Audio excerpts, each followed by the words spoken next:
Hi guys, welcome. I'm developing again for ArcoLinux D, and just wanted to make a quick video that our ArcoLinux tweak tool is made that way that if whatever system we will be on, that it can boot the second time. That's the basic message of the video is try it twice.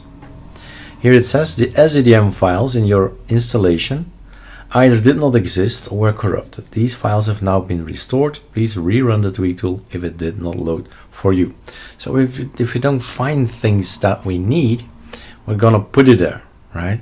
In order to be able to run, to function, to run the tool. And so remember, help each other out, say, did you run it twice, right? Did you run it twice?